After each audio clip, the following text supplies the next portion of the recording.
Sir, நான் Pudukkottai native தொண்டைமானார்ல இருக்கேன். மோகன்ராஜ், முதல்ல நீங்க பேசினப்ப சொன்னீங்க பெண் உரிமைக்காக நாங்க எங்க இஸ்லாத் மூலமா ரொம்ப நிறைய செஞ்சிருக்கோம் அப்படின்னு.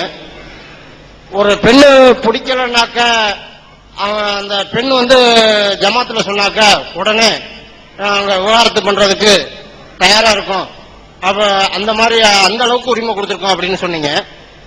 அதே பெண் ஒரு கணவனோட ஒரு வருஷம் வாழ்ந்துட்டு அந்த கணவன் பிடிக்கல அப்படின்னுட்டு அடுத்த வருஷம் ஜமாத்துல சொல்லி ரத்து பண்ணிக்கிட்டு அதுக்கு அடுத்த வருஷம் இன்னொரு கணவனோட வாழ்ந்து ரத்து பண்ணிட்டு ஒவ்வொரு வருஷமும் ஒவ்வொரு கணவனோட வாழ்ந்து ரத்து பண்ணிக்கிட்டே போயிட்டே இருந்தா இதுல பாதிக்கப்படுறது ஆண்கள் மட்டுமல்ல, அந்த பெண்ணை பத்தி இந்த சமூகத்தோட சிந்தனை எப்படி இருக்கும்?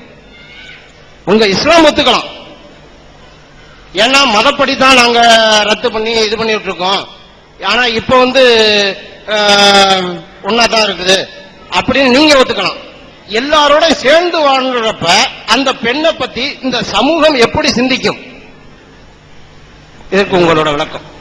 அதாவதுங்க, ஒரு பெண்ணு இன்னைக்கு ஒருத்தனோட வாழ்க்கை நடத்துறா, பிடிக்கல ரத்து பண்ணிட்டு இன்னொருத்தனை கட்டிக்கிறா, பிடிக்கல 100 கூட கட்டிக்கலாம், இதுக்கு ஒரு லிமிட்லாம் கிடையாது, பிடிக்கலன்னா கட்டிக்கிட்டே இருக்கலாம். இது இஸ்லாமிய நிலைப்பாடு நம்ம சொன்னோம்.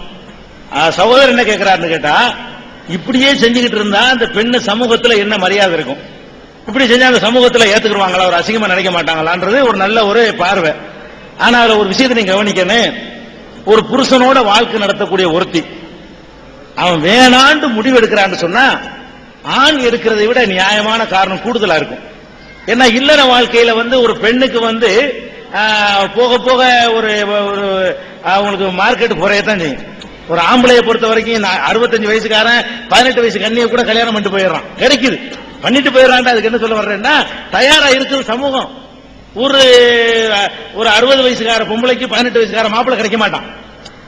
அப்ப ஒரு பெண்ணை பொறுத்த வரைக்கும் வாழ்க்கையில ஒருத்தனோட வாழ்க்கைப்பட்டுட்டு பிடிக்கலன்னு சும்மா அற்பமான காரணத்துக்கு சொல்ல மாட்டான். உண்மையிலேயே இவன் எதுக்கு லாயக்கு இல்லாதவனா இருக்கணும், ஒன்னு குடும்ப வாழ்க்கைக்கு லாயக்கு இல்லாதவனா இருக்கணும், அல்ல குடிச்சிட்டு இழுத்து போட்டு அடிக்கிறவனா இருக்கணும், பெண்ணை மதிக்காதவனா இருக்கணும், ஒரு பெரிய காரணங்கள்லாம் இருக்கணும். அப்படி இருந்தா தான் இப்படி செய்வா. இது ஒரு தியரிக்கு இப்படி 100 வரைக்கும் பண்ணலாமா நீங்க நினைக்கலாம். பிராக்டிக்கலா 1 அல்ல 2 தான் ஒழுங்கான அமைஞ்சிட்டா அதோட இருந்துக்குவான்.